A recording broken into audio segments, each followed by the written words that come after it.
ನಿರ್ಮಲಾ ಸೀತಾರಾಮ್ ಅವರಿಗೆ ಭೇಟಿ ಮಾಡಿದ್ದೆ. ಅವ್ರಿಗೆ ಎಕ್ಸ್ಪ್ಲೈನ್ ಮಾಡಿದೆ, ನೋಡಮ್ಮ ಇದು ರೈತರಿಗೆ ಕೊಡೋದು, ರೈತರಿಗೆ ಅನ್ಯಾಯ ಆಗೋದು ಬೇಡ. ನಾವು 4% ಕೊಡ್ತಿದ್ದೋ, ಈಗ ನೀವು 10%, 11%, 12% ಆಗ್ಬಿಡ್ತದೆ. ನಾವು ಈ ಸಾರಿ 9,112 ಕೋಟಿ ಕೊಡಬೇಕು ಅಂತ ಮಾಡಿದ್ದೀವಿ. ನೀವು ಈ ತರ ಮಾಡ್ಬಿಟ್ರೆ ಹೆಂಗೆ? ಜಾಸ್ತಿ ಆಗ್ಬೇಕು. 5 ವರ್ಷದಿಂದ ಹೆಚ್ಚು ಮಾಡ್ಕೊಂಡ್ ಬಂದಿರೋದು ಪ್ರತಿ ವರ್ಷ. ಈ ವರ್ಷ 58% ಕಡಿಮೆ ಮಾಡ್ಬಿಟ್ರೆ ಹೆಂಗಾಯ್ತದಮ್ಮ? ನೀವು ಯು ಆರ್ ರೆಪ್ರೆಸೆಂಟಿಂಗ್ ಕರ್ನಾಟಕ. ಮೂಡ ಇದು NABARD is coming under your department, RBI is coming under your department. You please put a strong word to RBI and also NABARD. Let them restore. Joshi ಅವರು ಹೇಳಿದ್ದಾರೆ ಮಾಡಿರೋದು ಸರಿ ಅಂತ ಅಂದ್ಬಿಟ್ಟು ಇವತ್ತು ಡಿಫೆಂಡೆಡ್ ದಿ ಆಕ್ಷನ್ ಆಫ್. ಈಗ ರೈತರಿಗೆ ಅನ್ಯಾಯ ಮಾಡಿರೋದು ಸರಿ ಅಂತಂದ್ರೆ ಜನ ಒಪ್ಕೋಬೇಕಲ್ಲ, ಜನಗಳು ಬಿಟ್ಬಿಡ್ತೀನಿ. ರೈತರಿಗೆ ಅನ್ಯಾಯ ಮಾಡಿರೋದು ಸರಿ ಅಂತ ಜೋಶಿ ಹೇಳ್ತಾ ಇದ್ದಾರೆ. What Kumaraswamy is doing? ರೈತರ ಮಗ, ಮಣ್ಣನ ಮಗ, is also central minister. What is he doing? What BJP MPs are doing? Madam ತಾವ್ ಹೇಳಿದ ಅರ್ಥ ಆಯ್ತಾ ಸರ್? ಕನ್ವಿನ್ಸ್ ಆದ್ರ ಅಥವಾ ಏನ್ ರೆಸ್ಪಾಂಡ್ ಮಾಡಿದ್ರು ಅಂತ ಸರ್? ನಾವು ಮಾತಾಡ್ತೀನಿ ಅಂತ ಹೇಳಿದಾರ.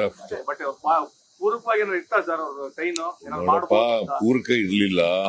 ಬಟ್ ನಾನು ಒತ್ತಾಯ ಮಾಡಿದ್ದೀನಿ, ಕೂಡ್ಲೆ ಮಾತಾಡಮ್ಮ RBIನವ್ರಿಗೆ ಮತ್ತೆ ಇವ್ರಿಗೆ ನಬಾರ್ಡ್ನವ್ರಿಗೆ ಮಾತಾಡಮ್ಮ ಅಂತ ಹೇಳಿದ್ದೀನಿ. ನಿಮ್ ಕೈ ಕೆಳಗಡೆನೆ ಬರ್ತದೆ, ನಿಮ್ ಇಲಾಖೆಯಲ್ಲೇ ಬರೋದು ಅದು. ದಯವಿಟ್ಟು ಮಾಡಮ್ಮ, ಇಲ್ಲಿ ಹೋದ್ರೆ ಕರ್ನಾಟಕದ ರೈತರು ಕಷ್ಟ ಸಿಕ್ಕಾಕತ್ತಾರೆ. ಜನಗಳಿಗೆ ಸತ್ಯತೆ ಗೊತ್ತಾಗಬೇಕಲ್ಲ. ಅವ್ರು ಸತ್ಯತೆ ಹೇಳ್ತಾ ಇದ್ದಾರಾ?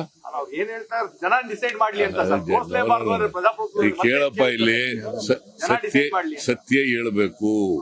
ಜನಗಳ ಬಿಟ್ಬಿಡ್ತೀವಿ ನಾವು, ಅವ್ರು ಏನಾದ್ರು ತೀರ್ಮಾನ ಮಾಡ್ಕೊಳ್ಳಿ ಅಂದ್ರೆ. ಮಾತಾಡದ್ನ ಸರ್, ಅವ್ರು ಸತ್ಯ ಮಾತಾಡ್ತಾರ ಸುಳ್ಳು ಮಾತಾಡ್ತಾರ ಅಂತ ನೋಡಿ ಏನಿದು. ಆಮೇಲೆ ಈಗ ಅದಾನಿ ಅವರಿಗೆ ವಾರಂಟ್ ಇಶ್ಯೂ ಆಗಿದೆ. ನಮ್ಮ ರಾಹುಲ್ ಗಾಂಧಿ ಅವರು ಈಗಾಗಲೇ ಹೇಳಿದ್ದಾರೆ, ವಾರಂಟ್ ಇಶ್ಯೂ ಆದ್ಮೇಲೆ ಈ ಶುಡ್ ಬಿ ಅರೆಸ್ಟೆಡ್ ಅಲ್ವಾ? ವಾರಂಟ್ ಇಶ್ಯೂ ಆಗ್ಬಿಟ್ಟಿದೆ. 2,100 ಕೋಟಿ ಲಂಚ ಕೊಟ್ಟಿದ್ದಾರೆ ಅಧಿಕಾರಿಗಳಿಗೆ, ಬೇರೆ ಬೇರೆ ರಾಜ್ಯಗಳ ಅಧಿಕಾರಿಗಳಿಗೆ ಅಂತ ಹೇಳಿ ವಾರಂಟ್ ಇಶ್ಯೂ ಆಗಿದೆ. ವಾರಂಟ್ ಇಶ್ಯೂ ಮಾಡಿದ್ಮೇಲೆ ಈ ಮಸ್ಟ್ ಬಿ ಅರೆಸ್ಟೆಡ್. ಸರ್, ಅದಕ್ಕಿನ್ನೂ ಇಂಪಾರ್ಟೆಂಟ್ ಈ ದೇಶದ ಗೌರವ ಹೋಗಿಲ್ವಾ?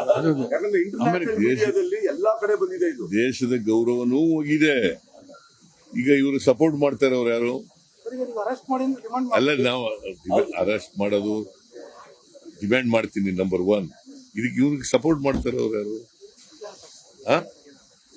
ಯಾರು ಮಾಡ್ತಾ ಇರೋರು? ಬಿಜೆಪಿ ಅವರು ಡಿಫೆಂಡ್ ಮಾಡ್ಕೊಂಡಿದ್ದಾರೆ, ಗೊತ್ತಾ ನಿಮ್ಗೆ?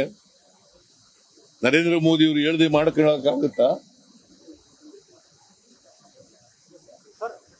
That is the news.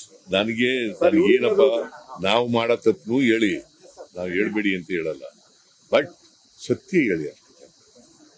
Sir, Nirav Modi ಇವ್ರನ್ನೆಲ್ಲ ಬಚಾವ್ ಮಾಡ್ದಂಗೆ ಅದಾನಿನೂ ಬಚಾವ್ ಮಾಡಕ್ಕೆ ಏನಾದ್ರು ಪ್ರೈಮ್ ಮಿನಿಸ್ಟರ್ ಅಟೆಂಪ್ಟ್ ಮಾಡ್ತಾ ಇದಾರ ಅಂತ? ಮಾಡ್ತಾರೆ. ಸರ್, ಈಗ ಮಹಾರಾಷ್ಟ್ರಕ್ಕೆ ಹೋಗಿ ಕ್ಯಾಂಪೇನ್ ಮಾಡಿದ್ರೆ ಯುವ ಕಡೆ ಎಲ್ಲ ತುಂಬಾ ಒಳ್ಳೆ ರೆಸ್ಪಾನ್ಸ್ ಇತ್ತು, ಏನಾಗ್ಬೋದು ರಾಜ್ಯದಲ್ಲಿ? ನನ್ನ ಪ್ರಕಾರ there is a close fight. ಯಾರು ಬೇಕಾದ್ರೂ ಅದು ಕರೆಕ್ಟ್ ಬರ್ಬೋದು, ಗೊತ್ತಾಯ್ತಾ? ನನಗೆ ಕೆಲವು ಇನ್ಫಾರ್ಮೇಶನ್ ನಮ್ಮ ಪಾರ್ಟಿ ವರ್ಕರ್ಸ್ ಎಲ್ಲ ಹೇಳೋದು, ನಾವು ನಮ್ಗೆ ಎಡ್ಜಿದೆ ಅಂತ ಹೇಳ್ತಾರೆ. ಬಟ್ ನಾನು ಇಡೀ ರಾಜ್ಯನೆಲ್ಲ ನೋಡಕ್ ಹೋಗಿಲ್ಲ. ನಾವು ಹೋಗಿರೋದು 4 ಕಾನ್ಸ್ಟಿಟ್ಯೂನ್ಸಿ.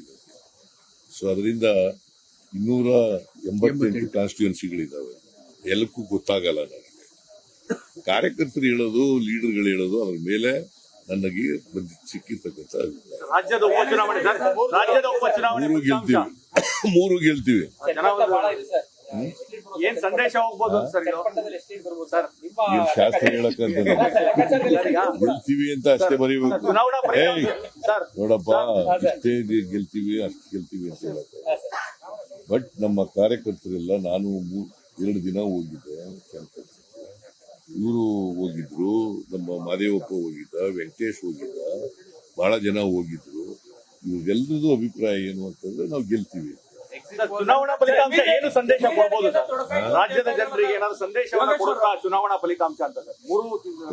ಅಂತಂದ್ರೆ ರಾಜಕೀಯವಾಗಿ ಕೆಲವು ಮೀಡಿಯಾದವರು ಸುಳ್ಳು ತೋರಿಸ್ತಾ ಇದ್ದಾರೆ ಜನರಿಗೆ.